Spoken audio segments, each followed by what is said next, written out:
जय श्री ओम नमः श्रीदेव्यः। जय श्री महावीराय नमः। जय श्री परम्पराचार्य गुरुवे नमः। जय श्री उमा स्वामी गुरुवे नमः। जय श्री शांति सागर गुरुवे नमः। जय श्री विद्यानंद गुरुवे नमः। मोक्षमार्गस्य नेतारं भेत्तारं कर्मभूभृतां ज्ञातारं विश्वतत्त्वानां वन्दे तद्गुणलब्धये। मङ्गलं भगवान् वीरो मङ्गलं गौतमो गणी मङ्गलं कुन्दकुन्दार्यो जैनधर्मोऽस्तु मङ्गलम्। तत्वार्षुत परम मांगलिक ग्रंथ है। आचार्य कुंद के पट्टशिष्य आचार्य उमा स्वामी द्वारा यह विक्रम की प्रथम शताब्दी में लिखा गया है। संस्कृत इसकी भाषा है, सूत्रात्मक इसकी शैली है, 10 अध्यायों में विभाजित है, 7 तत्वों का वर्णन है। हम सभी लोग जैन भूगोल के बारे में पढ़ रहे थे और उसमें देखा था अपन ने अधोलोक और मध्यलोक। तो मध्यलोक में भी जम्बू द्वीप के बारे में समझ रहे थे और भारत क्षेत्र ऐरावत क्षेत्र में किस प्रकार से काल का परिवर्तन होता है उसका अपन व्याख्यान सुन रहे थे। अपन ने देखा कि 6 कालों का परिवर्तन यहाँ पर दिखता है। अपन ने 6 कालों का वर्णन भी पढ़ा और 6ठम काल में देखा कि वहाँ पर कुवृष्टियाँ होती हैं जब 49 दिन बचते हैं। 6वें काल का जब अंत होता है तो 49 दिन जो बचते हैं उसमें कुवृष्टियाँ होती हैं और जिसके कारण जो ज़मीन है वह भी नष्ट भ्रष्ट हो जाती है और वहाँ के रहने वाले जो जीव जंतु हैं वह भी नष्ट हो जाते हैं। कुछ जीवों को दयावश विद्याधर और देव उठा करके विजयार पर्वत में ले जाते हैं। इस प्रकार से यह हानि होते होते ह्रास होते होते अवसर्पणी काल बीत जाता है। इसके बाद वह जो काल लगता है 6ठम के बाद फिर 6ठम लगता है वो उत्सर्पणी काल है। वह काल जो है अब वृद्धि वाला काल है। धीरे धीरे धीरे धीरे सब कुछ अब बढ़ना है। तो इस प्रकार से अब 6ठम काल के बाद जो 6ठम काल लगेगा वो उत्सर्पणी का समझ लो पहला काल कहलाएगा और वह जो काल कहलाएगा वो दुस्मानम का काल कहलाएगा। तो इस प्रकार से अपन देखते हैं कि इसमें क्या क्या व्यवस्थाएं होती हैं। 6ठम काल के उत्सर्पणी काल के प्रथम 49 दिनों में सुवृष्टियाँ होती हैं और वो सुवृष्टियाँ जो होती हैं वो 7-7 दिन की होती हैं।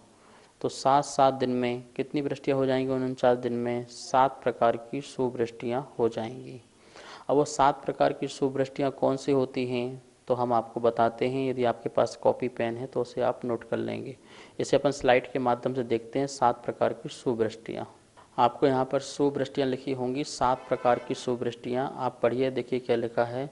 पुष्कर मेघ वृष्टि पहला, दूसरा क्षीर वृष्टि, तीसरा इक्षु वृष्टि, चौथा घृत वृष्टि, 5वीं अमृत वृष्टि, 6वीं दिव्य रस वृष्टि और 7वीं सुगंध वृष्टि।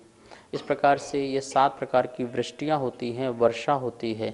पहली लिखी है पुष्कर मेघ वृष्टि। जो मेघ है जल का ऊपर से गिरना। और कैसे? पुष्कर मतलब कि इस प्रकार से जैसे कमल आराम धीरे से गिरता है, आवाज़ नहीं करता है, इसी प्रकार से मेघ की वर्षा होना धीरे धीरे जो पृथ्वी के अंदर जाए। एक तो पानी बहुत तेज गिरता बह जाता है, एक पानी फुब्बारे की तरह होता है जो धीरे धीरे जाके पृथ्वी में समाविष्ट होता है। तो 7 दिन तक पहले पुष्कर मेघ वृष्टि होती है। जली जो पृथ्वी है, जो पृथ्वी एक ओजन जल गई थी वो राख की तरह हो गई थी, वह जो पृथ्वी है वो क्या हो जाए? शीतल हो जाए। लिखा है ना पर शीतल। तो 7 दिन तक पानी गिरने से, मेघ वृष्टि होने से पुष्कर नाम की, उससे पृथ्वी क्या हो जाती है? शीतल हो जाती है। क्षीर वृष्टि फिर क्या दिया है? 7 दिन तक कौन सी वृष्टि होती है? क्षीर समझते हैं, दूध के समान। और शीतल पृथ्वी क्या हो जाए? स्वच्छ हो जाए। कैसे हो जाए?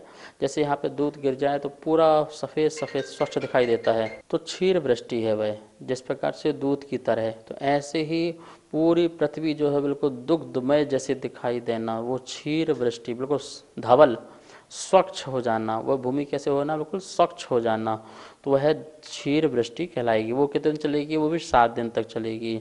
इसके बाद हो रहेगी इक्षु वृष्टि। इक्षु जानते हैं मधुर, मिठास, तो 7 दिन तक मधुर वृष्टि होनी है, जिससे वो जो पृथ्वी भी है वो स्वादिष्ट जैसी हो जाए, स्वादवान हो जाए, स्वादिष्ट हो जाए, मधुर हो जाए, मिष्ट युक्त हो जाए। तो इस प्रकार से 7 दिन की जो वृष्टि होगी वो इक्षु वृष्टि कहलाएगी। ठीक है। फिर है घृत वृष्टि। ये घृत वृष्टि से क्या होगा, जो मधुर पृथ्वी हुई थी वो कैसे हो जाए, स्निग्ध हो जाए, स्निग्धता उसमें आ जाए। उसमें जैसे कि दूध में स्निग्धता होती है, ऐसे ही पृथ्वी में भी वैसी स्निग्ध जो रूक्षता थी, क्योंकि इतने तूफान चले, वो पहाड़ चूर चूर हो गए थे, सारी रूक्षता आ गई थी पृथ्वी में। तो ये जो घृत वृष्टि है, इसके कारण क्या होगा, मधुर जो पृथ्वी हुई उससे क्या होगा, वो स्निग्ध रूप पृथ्वी हो जाएगी। ठीक है ना। फिर है 7 दिन तक अमृत वृष्टि होगी।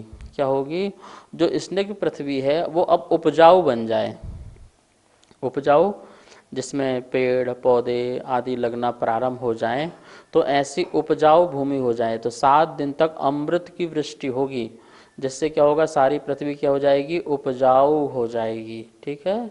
छठवीं जो पृथ्वी है वो दिव्य रस वृष्टि है, 5वीं बताई मैंने अमृत, और जो छठवीं है वो दिव्य रस वृष्टि।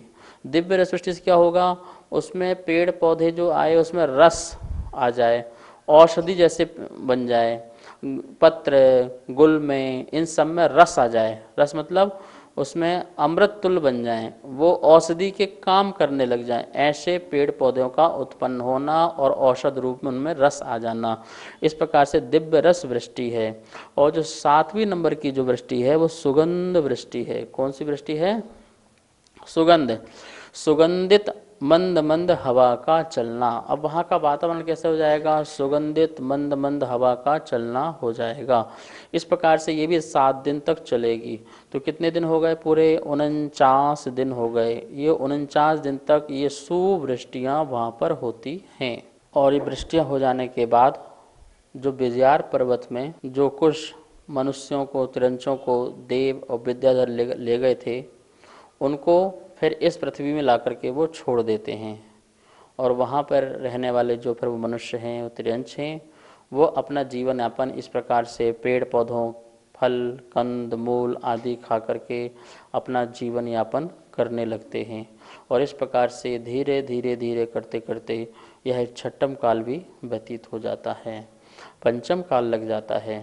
पंचम काल में भी इस प्रकार से इतनी वृद्धि हो जाती है, पंचम काल आते आते फिर वही वातावरण थोड़ा बहुत चलना चालू हो जाता है। और ये पंचम काल भी 21,000 वर्ष का होता है। जो छठम काल भी था वो भी 21,000 वर्ष का, और ये पंचम काल भी कैसा है, फिर वो 21,000 वर्ष का प्रारंभ होता है। अब जो ये उल्टा चक्र चलना है, ठीक है ना। अब वृद्धि वृद्धि वाला क्रम है, तो यहाँ से वृद्धि हो रही है।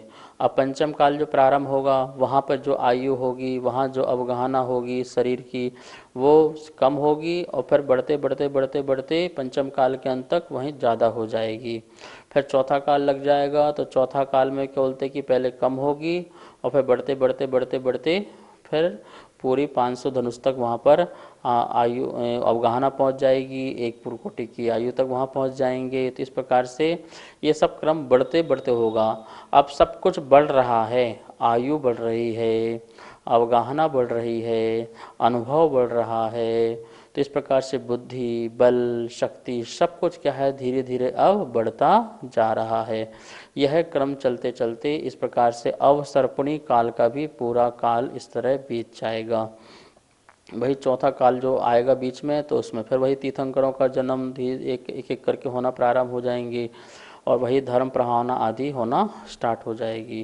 पंचम काल में भी जो उस सर्पणी में उस समय भी धर्म प्रभावना आदि होगी, और उस समय भी मुनियों का सद्भाव होना प्रारंभ हो जाएगा, और तीर्थ आदि और मंदिर आदि का निर्माण, ये सब कुछ जैसे यथावत अभी पंचम काल में यहाँ चल रहा है, वैसा वहाँ भी संभव हो जाएगा ऐसा कार्य। इस प्रकार से अपन ने देखा भरत और ऐरावत क्षेत्र में क्या होता है, यह वृद्धि और ह्रास होते हैं एक काल 6 कालों की, ठीक है ना। जैसे अपन ने उत्सर्पणी और अवसर्पणी नाम दिया। नमोस्तु। महाराज जी, आपने बताया भरत क्षेत्र और ऐरावत क्षेत्र में काल का परिवर्तन होता है। क्या पूर्ण ही ऐरावत क्षेत्र भरत क्षेत्र में काल का परिवर्तन होता है? भरत क्षेत्र के और ऐरावत क्षेत्र के जो आरखंड है उसमें ही काल का परिवर्तन 6 कालों का होता है। बाकी जो भरत क्षेत्र और ऐरावत क्षेत्र में 5 मलेच्छ खंड हैं और विजयार पर्वत है, वहाँ पर जो काल चलता है उसी काल रूप परिवर्तन हानि वृद्धि होती है। जैसे विजयार पर्वत में चतुर्थ काल रहता है, तो चतुर्थ काल का उसमें अवसर्पणी और उत्सर्पणी जैसा उसमें परिवर्तन होता है।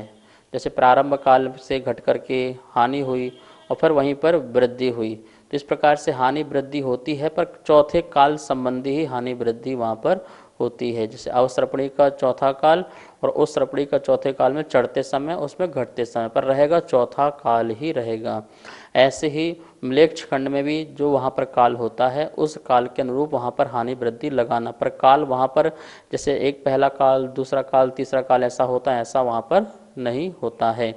वैसे म्लेच्छ खंड को भी जगन्य भोग भूमिवत वहाँ पर बताया गया है, पर वहाँ भी कर्म भूमि जैसा ही कार्य होता है। वहाँ पे जो परिवर्तन है वो वैसे ही लगाना है उसी रूप, जैसे आरखंड और ऐरावत क्षेत्र के आरखंड और भरत क्षेत्र के ऐरावत में होता वैसा नहीं।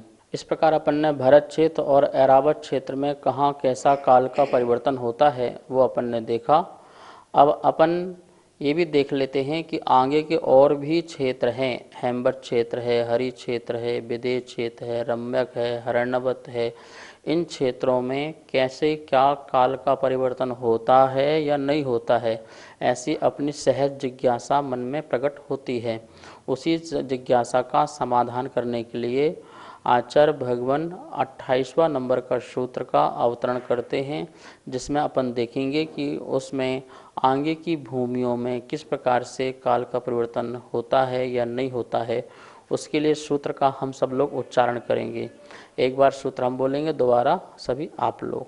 ताभ्यामपरा भूमयो वस्थितः वस्थितः ताभ्यामपरा भूमयो वस्थितः।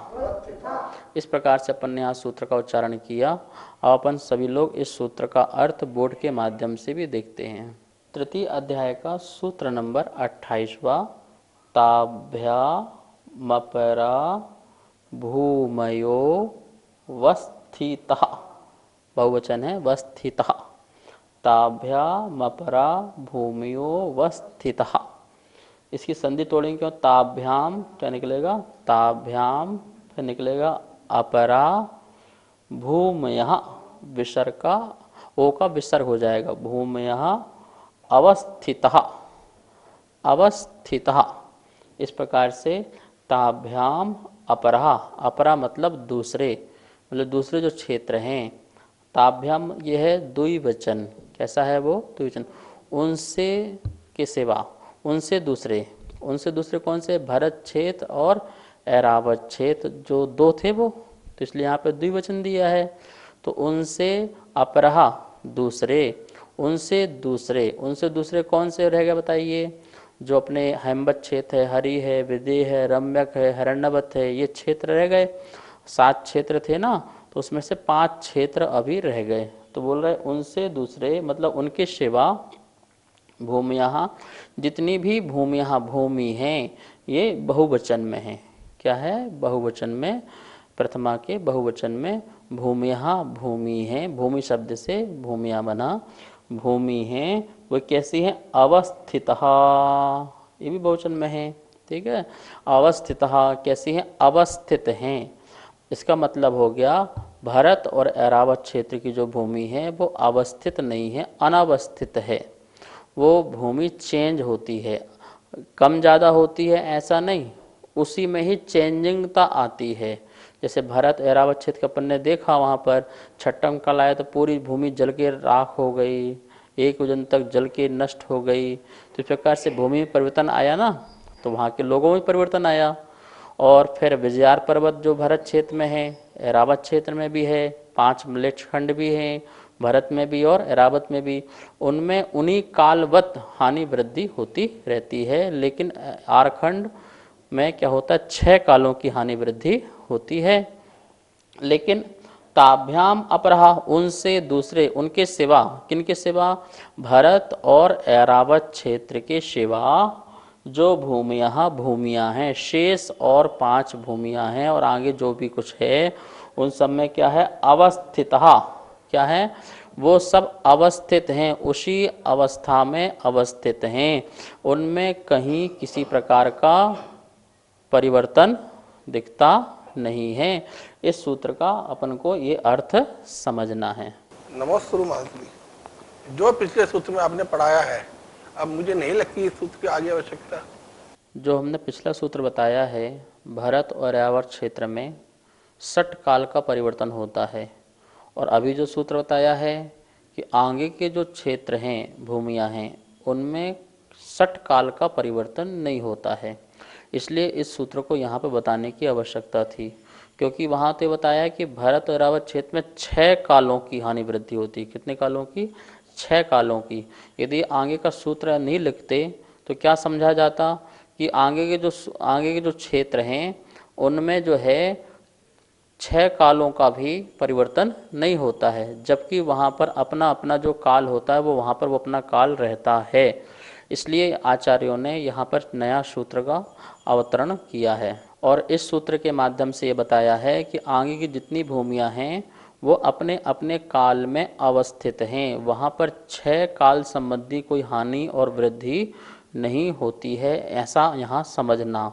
जैसे हेमवत क्षेत्र है, हरित क्षेत्र है, विदेह क्षेत्र है, रम्यक क्षेत्र है, हिरण्यवत क्षेत्र है, वहाँ पर जो काल है उसी काल रूप वहाँ पर क्या है, परिवर्तन होता है, और 6 कालों जैसे संबंधी कोई हानि वृद्धि नहीं होती है। अब यहाँ पर स्लाइड में देखेंगे अपन, यहाँ लिखा है कहाँ कहाँ कौन सा काल का वर्तन होता है, मतलब कहाँ कौन सा काल का वर्तन होता है। देखिए पहले क्या लिखा है, देव कुरु और उत्तर कुरु। आपको पता है, हमने आपको जम्बूद्वीप का चित्र पढ़ाया था, उसमें विदेह क्षेत्र में बताया था देव कुरु कहाँ पर है और उत्तर कुरु कहाँ पर है, और ये भी बताया था ये उत्कृष्ट भोग भूमि है और शाश्वत भोग भूमि है। शाश्वत भूमि मतलब जहाँ पर कोई परिवर्तन नहीं होता है, वो यथा अवस्थित वैसे ही रहती हैं। तो यहाँ पर पहला काल तुल्य उत्तम भोगभूमि रहती है। कैसे रहता है यहाँ पर, देव कुरु उत्तर कुरु में कौन सा काल रहता है, पहला काल संबंधी जो बताया आपको, वैसा ही वहाँ पर परिवर्तन सदा होता है, मतलब वैसा ही रहता है। वर्तन, परिवर्तन नहीं बोलेंगे, इसको वर्तन बोलेंगे। वहाँ पर इसी प्रकार का वर्तन चलता रहता है, ठीक है ना। पहले काल तुल्य। फिर क्या लिखा है, हरिवर्ष और रम्यक वर्ष। हरि जो आपने क्षेत्र पढ़ा था और रम्यक क्षेत्र पढ़ा था, तो इन दोनों क्षेत्रों को अपन ने क्या बोला था, मध्यम भोग भूमि। क्या पढ़ा था अपन ने, मध्यम भोग भूमि, मतलब दूसरा काल संबंधी वर्तन यहाँ पर होता है। और हेमवत क्षेत्र और हिरण्यवत क्षेत्र, जिसको अपन ने जगन्न भोग भूमि बोली थी, शाश्वत जगन्न भोग भूमि, यहाँ पर तीसरा कालवत यहाँ पर वर्तन होता है। तो इस प्रकार से यहाँ पर अपन ने जो उत्तम भोग भूमि, मध्यम भोग भूमि और जगन्न भोग भूमि में कौन कौन सा काल का वर्तन होता है वो अपन ने देखा। ऐसा नहीं होगा कि उत्तम भोग भूमि जो थी वो मध्य में चेंज हो जाए, फिर मध्यम फिर प्रथम में चेंज हो जाए, ऐसा नहीं है। जहाँ जो भूमि है वो भूमि उसी रूप ही अवस्थित रहेगी, वहाँ पे किसी प्रकार का चेंजिंग नहीं होगा।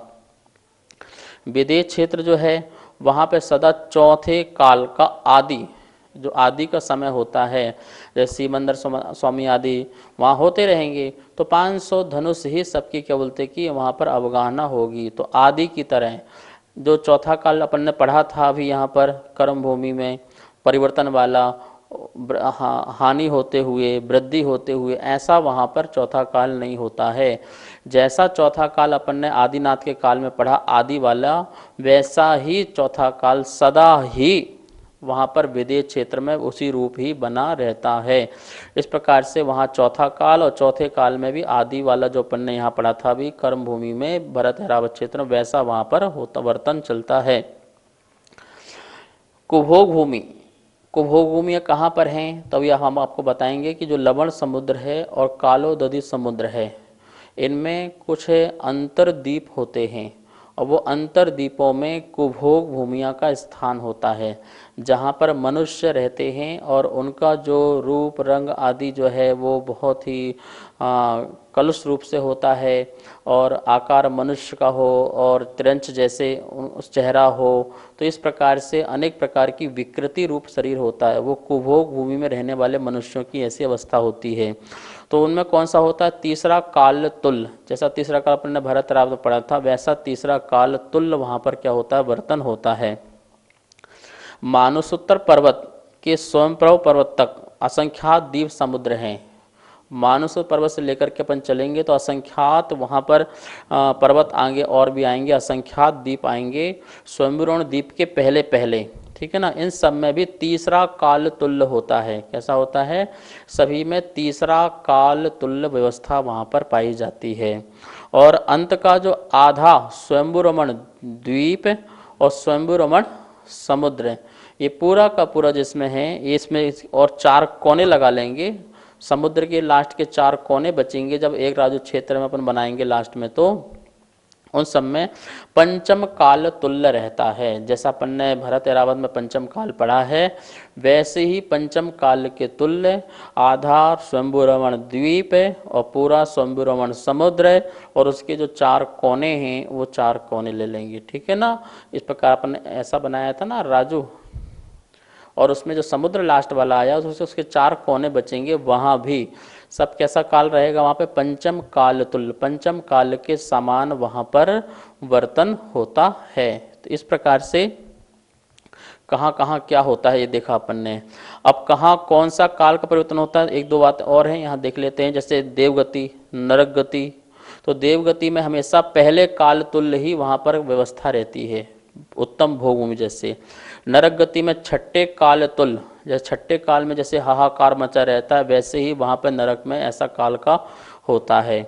और भरत ऐरावत क्षेत्र के 5 म्लेच्छ खंड और विजयार पर्वत में जहाँ विद्याधर रहते हैं वहाँ पर सदा ही चौथे काल का आदि, जैसे भरत क्षेत्र में ऐरावत क्षेत्र में चौथा काल का प्रथम समय था वैसा ही प्रथम समय आदि लगाकर उस तक हानि, उस तक ही हानि, उस तक ही वृद्धि, ठीक है ना। चौथे काल में जैसे अपन हानि हो रही थी और वृद्धि हो रही थी, ऐसी म्लेच्छ खंड में और विजयार पर्वत में भी चौथे कालवत हानि वृद्धि वहाँ पर दिखाई देती है। कौन से? 5 म्लेच्छ खंड में और एक कहाँ पर?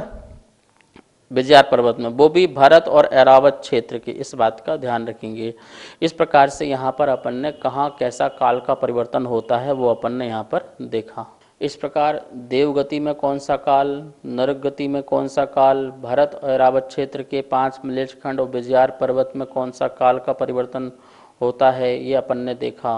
और यहाँ पर जो जम्बू द्वीप में जो 5 जो भूमियाँ शेष बची हुई थी उनमें भी अपन ने यह देखा कि जैसे देवकुरु, उत्तर कुरु और हरि क्षेत्र, रम्यक क्षेत्र, हेम्बत क्षेत्र, हरणमत क्षेत्र, इन सब में कौन कौन सी भूमि में कौन कौन सा काल चलता है ये भी देखा। और अपन ने ये भी देखा कि विदेह क्षेत्र में सदा ही चौथा काल, जो जैसा भरत ऐरावत का जो प्रथम आदि काल होता है वैसा ही वहाँ पर काल सदा चौथा बना रहता है।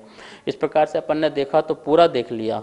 नरक में छठम काल जैसे, देवों में पहले काल जैसे, तो अपन ने पूरा 3 लोक में कैसा काल का समान वर्तन होता है उसके बारे में अपन ने जाना। शेष विषय अब कल देखेंगे। आज अपनी क्लास यहीं संपन्न करते हैं। आइए हम सब लोग जिनवाणी स्तुति करते हैं। जा वाणी के ज्ञान से सूझे लोकालो, सो वाणी मस्तक धरूं सदा देत होंधो। हे जिनवाणी भारती तो जपो दिन रेन, जो तेरा सरना धरे सो पावे सुख चैन। सभी को बहुत बहुत मंगल आशीर्वाद। सभी को सादर जय जिनेन्द्र। हमारे पास तत्वार्थ सूत्र के प्रथम अध्याय की पुस्तक छपकर आ चुकी है, जिसमें चित्रों और स्लाइडों के माध्यम से सरलीकरण करके अर्थ समझाया हुआ है, जो आचार्य श्री के श्रीमुख से समझाया गया है। और जो भी महानुभाव इस तत्व सूत्र की प्रथम अध्याय की पुस्तक को मंगवाना चाहते हैं एवं द्वितीय एवं तृतीय अध्याय की पुस्तकों को छपवाना चाहते हैं, वो नीचे दिए गए नंबर पर संपर्क करें। एवं जो भी पुण्यार्जक बनना चाहते हैं वो भी नीचे दिए गए नंबरों पर संपर्क करें। धन्यवाद। जय जिनेन्द्र।